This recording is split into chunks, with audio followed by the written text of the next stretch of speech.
Bienvenidas y bienvenidos. Hoy nos vamos a sumergir en una historia que cruza continentes. La de un arquitecto que aprendió a diseñar con la nieve de Canadá, Ujú. pero cuya inspiración, sus colores, sus texturas, siempre vienen de la memoria de un país de volcanes, del país de la eterna primavera, Guatemala. Es una historia fascinante, ¿no? Sobre cómo las raíces no solo nos anclan, sino que pueden ser la fuente de creatividad más potente, sin importar qué tan lejos estemos. Exacto. Y para explorarla, tenemos dos materiales muy ricos. Sí, Por un lado, vamos a conocer su historia como aparece en un artículo de la sección Éxitos de la revista de soymigrante.com, que, traza su increíble trayectoria. y por otro, algo mucho más íntimo. Sí, una reflexión del propio arquitecto, Carlos Martínez, publicada en la sección Lugar de Voces de la misma revista. Y lo clave aquí es que esas dos perspectivas como que se necesiten. O sea, sin la historia de sus luchas, sus reflexiones, podrían parecer, no sé, abstractas. De acuerdo. Y sin su filosofía, su éxito profesional sería solo una lista de logros. Juntas nos dan el retrato completo. Totalmente de acuerdo. Entonces, analicemos esto. Porque el viaje de Carlos Martínez, está lejos de ser una línea recta. De hecho, comienza con un sueño que se rompe. Así es, su primer intento de emigrar, a los 17 años, fracasa. Se va a Los Ángeles para terminar la secundaria. Pero Pero, la realidad económica se impone. Sin poder trabajar con una visa de estudiante y sin los recursos, pues tiene que regresar a Guatemala menos de un año después. que para muchos ese podría haber sido el final del sueño, ¿no? Totalmente. Pero para él parece que fue solo el primer capítulo. De vuelta en Guatemala, en el barrio moderno de la Zona 2, se sumerge en un ambiente muy particular.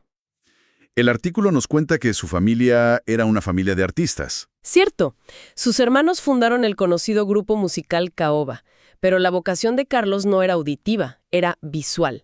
Su gran sueño era muy claro, estudiar arquitectura. En la principal universidad pública del país, la Universidad de San Carlos, la USAC.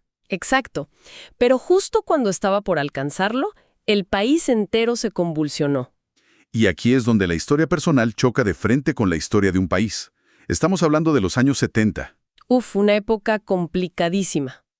El artículo menciona que para 1972, la represión política, en medio del conflicto armado, se intensificó, brutalmente. Compañeros de la universidad empezaron a desaparecer. Y la situación se volvió tan grave que el gobierno terminó cerrando la USAC.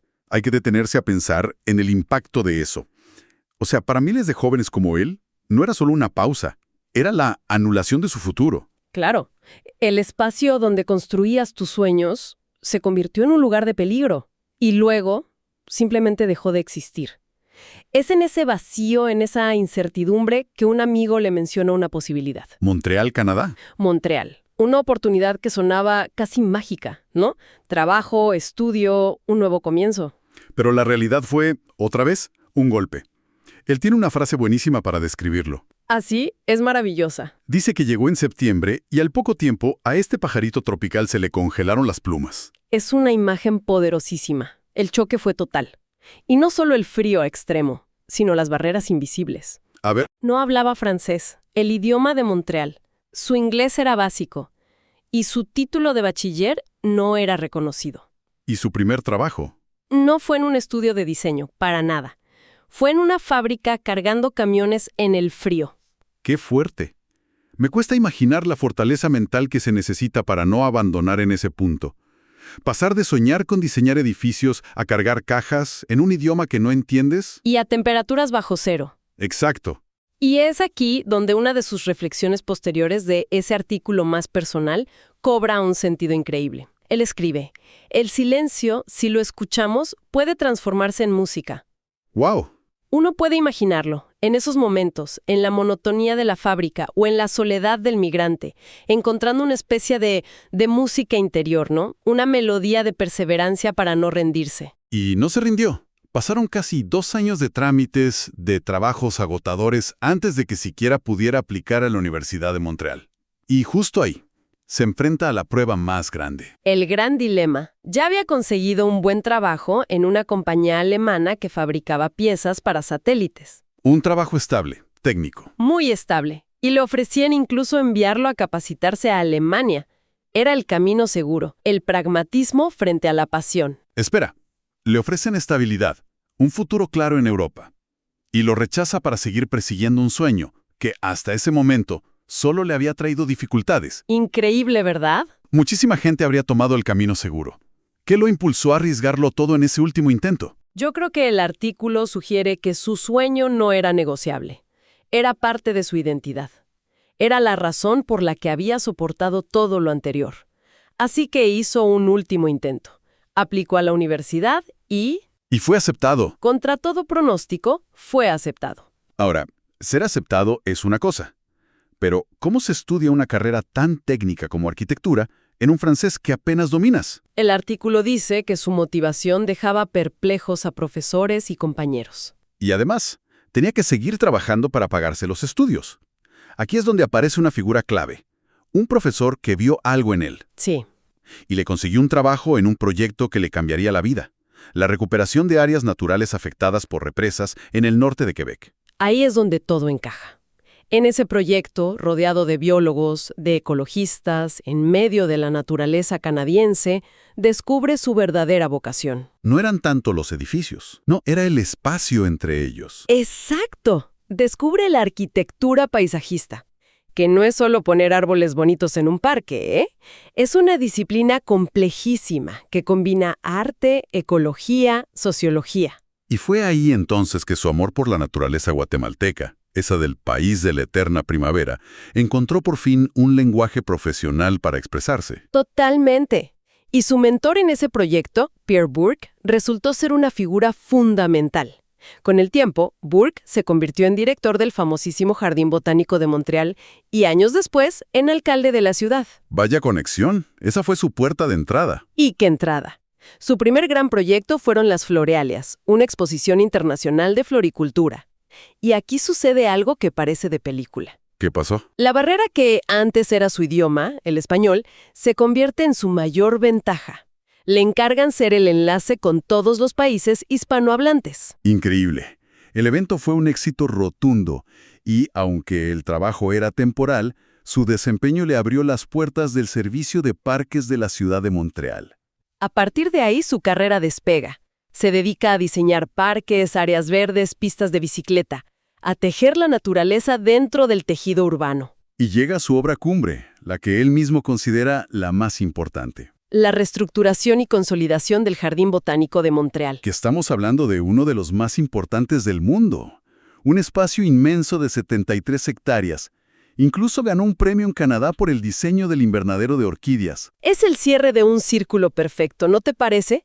El joven que huyó de un país donde su futuro académico fue clausurado termina rediseñando uno de los centros de conocimiento botánico más prestigiosos del planeta. Es increíble. Pero el artículo del Lugar de Voces nos da una pista de dónde venía esa fuerza. No era solo ambición, era una filosofía de vida muy profunda, ¿verdad? Sin duda. Sus escritos revelan al hombre detrás del arquitecto. Muestran una conexión inquebrantable con Guatemala. Pero no es una nostalgia que paraliza, es una conexión viva, a veces dolorosa. Hay una cita que es durísima y hermosa a la vez. Escribe: la tierra guatemalteca sigue gritando. Ahí habitan nostálgicos espantapájaros. Uf. Dichosamente siguen firmes ahí, la honra, la resiliencia y la esperanza de los guatemaltecos. Esa frase lo dice todo.